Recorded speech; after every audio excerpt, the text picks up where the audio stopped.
সুপ্রিয় দর্শক শ্রোতা, প্রথমে আজকে যে সংবাদটি থাকবে সেটা হচ্ছে যে ষষ্ঠ গণবিজ্ঞপ্তির সুপারিশ নিয়ে যা জানালো এনটিআরসি এর চেয়ারম্যান। দ্বিতীয় সেই সংবাদ থাকবে যেটা হচ্ছে যে শিক্ষা অধিদপ্তরের সেই এমপিও মাফিয়া নাসিরকে অবশেষে বদলি, এবং সর্বশেষে থাকবে স্থগিত এইচএসসি পরীক্ষার নতুন রুটিন। তো সম্পূর্ণ ধারণা পেতে পুরো ভিডিওটা না টেনে দেখুন এবং আমাদের চ্যানেলে যারা নতুন আছেন চ্যানেলটি সাবস্ক্রাইব করে আমাদের সাথে থাকুন। তো চলুন মূল আলোচনায়। ষষ্ঠ গণবিজ্ঞপ্তির সুপারিশ নিয়ে যা জানালেন এনটিআরসি এর চেয়ারম্যান। ষষ্ঠ গণবিজ্ঞপ্তির সুপারিশ নিয়ে আমরা কাজ করছি, তবে এতে আর কিছুদিন লাগবে। ঠিক কতদিন সময় লাগবে তা এই মুহূর্তে বলা সম্ভব হচ্ছে না। আমরা চেষ্টা করছি দ্রুত সময়ের মধ্যে সুপারিশ করার। বুধবার দুপুরে নিজ দপ্তর দ্য ডেইলি ক্যাম্পাসের সাথে আলাপকারী একথা বলেছেন বেসরকারি শিক্ষা নিবন্ধন এবং প্রত্যয়ন কর্তৃপক্ষের চেয়ারম্যান মোহাম্মদ মফিজুর রহমান। এনটিআরসি একটি সূত্র জানিয়েছে 18তম নিবন্ধনের অনেক প্রার্থীর সনদে ভুল ছিল। তারা সনদ সংশোধনের জন্য আবেদন করেছিল, সেগুলো সংশোধনের কাজ প্রায় শেষ। চলতি মাসের মধ্যেই সুপারিশের জন্য চেষ্টা করা হচ্ছে, তবে রিট সহ অন্যান্য বিষয়ে বাধা আসলে সুপারিশ আরো বিলম্ব হবে। নাম অপ্রকাশিত রাখার সত্ত্বে এনটিআরসির এক কর্মকর্তা বলেছেন জুলাই মাসের মধ্যে প্রার্থীদের সুপারিশের চিন্তা ভাবনা করা হচ্ছে, এজন্য প্রস্তুতি গ্রহণ করা হচ্ছে। তবে ষষ্ঠ গণবিজ্ঞপ্তির কিছু বিষয় নিয়ে আদালতে রিট করা হয়েছিল। যদি রিটগুলোতে স্টে অর্ডার দিয়েছেন আদালত, তবুও আমরা সতর্কতার সঙ্গে কাজ করছি। চলতি মাসে সুপারিশ করা সম্ভব না হলে আগামী মাসের মধ্যভাগের মধ্যে প্রার্থীদের সুপারিশ করা হবে বলে জানান তিনি।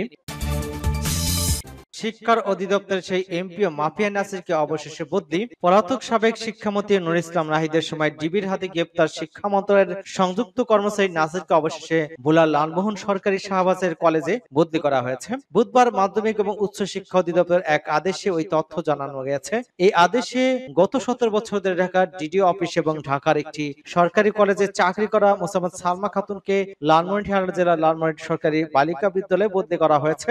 এই দুজনের বিরুদ্ধে এমপিও বাণিজ্য সহ নানা অপকর্মের অভিযোগ রয়েছে। নাসির ও সালমাকে বদলির খবরে ঢাকার প্রায় সব এমপিভুক্ত শিক্ষা প্রতিষ্ঠানের স্বস্তির ভাব দেখা দিয়েছে। টেলিফোন করে একাধিক প্রধান শিক্ষক বলেছেন যে আওয়ামী লীগ মন্ত্রী নুর ইসলাম নাহিদের ঘনিষ্ঠ নাসির গত প্রায় 17 বছর ধরে শিক্ষা মন্ত্রী মাওশির অধিদপ্তরের প্রধান কার্যালয় ঢাকা ডিডি অফিসে চাকরি করছেন। ঘুষা ডিডি অফিসে কোনো কাজ হতো না। নতুন ডিডি মুস্তাফিজুর রহমান জিম্মি ছিলেন এবং নাসির সালমা সিন্ডিকেটের হাতে। এমন অভিযোগে ভুক্তভোগী শিক্ষকদের সালমার পক্ষে যুবদল নেতা পরিচয় পাবনা 2 এমপি বুকনির দালাল কয়েকদিনের মধ্যে মাওশির একজন ডিডির সঙ্গে যোগাযোগ করেছেন বদলি ঠেকাতে, কিন্তু ওই পাতি নেতাকে পাত্তা দেননি মাওশি অধিদপ্তরের মহাপরিচালক মোহাম্মদ আজাদ খান।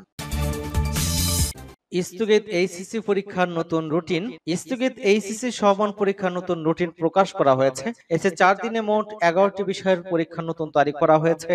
বুধবার মাধ্যমিক উচ্চ শিক্ষা বুধবার ঢাকা মাধ্যমিক এবং উচ্চ মাধ্যমিক শিক্ষা বোর্ড এই রুটিন প্রকাশ করে। রুটিন অনুযায়ী বন্যার কারণে কুমিল্লা বোর্ডের 10 জুলাইয়ের স্থগিত পরীক্ষা 12 আগস্ট, গোপালগঞ্জে কারফিউর কারণে 17 জুলাইয়ের স্থগিত পরীক্ষা 14 আগস্ট এবং মাইলস্টোন ট্র্যাজেডিতে 22 জুলাই পরীক্ষা 17 আগস্ট এবং একই কারণে 24 জুলাইয়ের স্থগিত পরীক্ষা 19 আগস্ট অনুষ্ঠিত হবে। এর আগে 26 জুন সারা দেশে একই যুগে এইচএসসি সমান পরীক্ষা শুরু হয়েছে।